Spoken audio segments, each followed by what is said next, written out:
Jealousy. I almost died because of this. My eyes are dim with grief. I call to you, Lord, every day. I spread out my hands to you. Psalm 88:9. I dreamed of a comfortable and stable married life. Thus, I sought a healthy man who was also financially capable. Furthermore, he had to have a gentle character and pour all his love, attention, and focus only on me. And I found the one I had been looking for and married him. All I wanted from my husband was to refrain from drinking or smoking and to be a typical faithful churchgoer. For a selfish purpose, I introduced Jesus to him. And just as I had hoped, my husband became a churchgoer who would attend church as long as it didn't get in his way of making money. He was just like me. One day, he began to read the Spirit of Prophecy series. He was especially moved by the book called The Ministry of Healing. Since then, he began to preach Jesus. Not even in my wildest dreams could I have ever known that this would be the starting point of turning my life into a thorny path. When I was single, I didn't wish to be a pastor's wife because, in my understanding, ministry was all about trying to please church members, completely giving up any private life, and spending one's entire time serving the church and its members. Regardless of my intention, my husband put all his efforts into spreading the gospel. At most churches, women take up the majority of the group. However, my husband, a born gentleman, was always kind and friendly to female church members, and especially to those potential female Christians. Night and day, he would be on the phone providing counseling or preaching. Just like steel being attracted to magnet, anyone my husband met became a Christian. Excited, he poured all his interest and efforts into spreading the gospel. As his attention was directed elsewhere, jealousy began to grow in my heart. I could not in all conscience tell him to stop evangelizing because I was about to die of jealousy.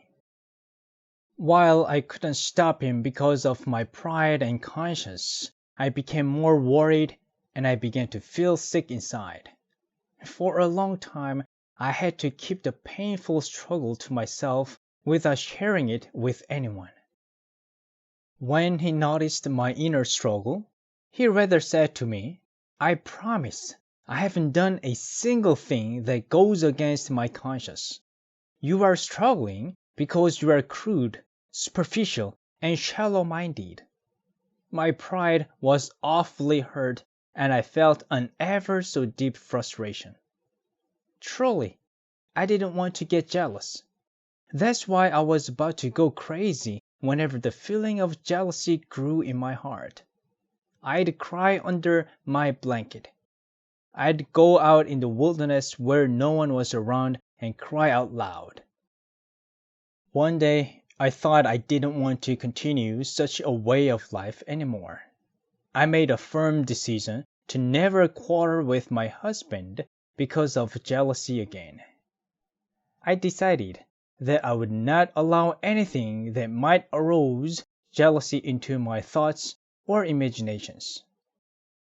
I decided to call to Jesus and Jesus only from the moment I wake up until I go to sleep. While driving, doing house chores, and in every single moment, I tried my hardest to only think about Jesus. Tears flew down on my cheek. I cried a lot. And as I was about to wrap up the day, a miracle happened. The storm of jealousy died down. Then tranquil peace came into my heart. I was now filled with joy. Finally, I was free from the shackles of Satan.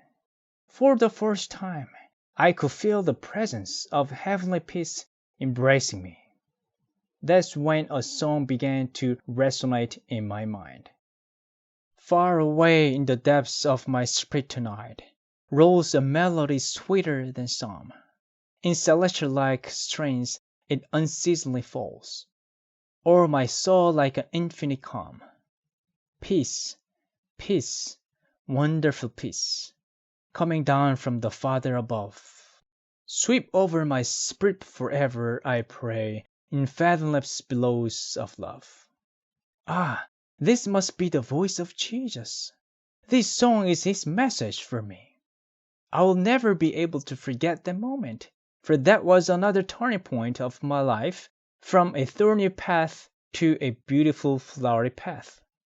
I wanted to tell people about this experience of winning the victory over the battle against myself by the power of God.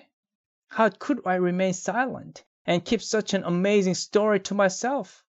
How could I not tell the world about the experience of being freed from jealousy and possessing the power to control all my feelings and emotions? True ministry was not about trying hard to please the church members and serving them. It was about having them experience the touch of Jesus in their heart by sharing my experience with his love and power. I said to my sons, the easiest job on this earth is ministry. The path with the Lord is a flowery road. Try the path.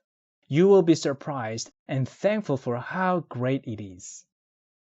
One day when my sons were young, I left all the lights on in the house and said to them, I'll be back as soon as possible, so you should behave yourselves while I'm gone, all right? The two brothers stood firm in front of the door, saying, Mom, we want to come with you. So I took the two little ones with me to walk nearly 4 kilometers. It must have been tough to walk so long.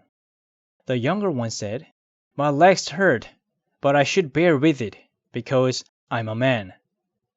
As I said to him, I told you to stay home, he quickly replied, No, Mom, that's okay. My legs don't hurt anymore. My children preferred to walk for a long time in the dark, holding hands with Mom, than to stay in the bright, comfortable house without Mom.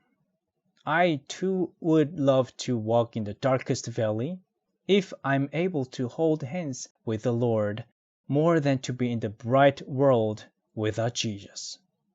I cannot even imagine this world without him. When I'm with the Lord, I can go anywhere and everywhere without fear, for only now have I realized the fact that the God of Abraham, Isaac, and Jacob is also my God.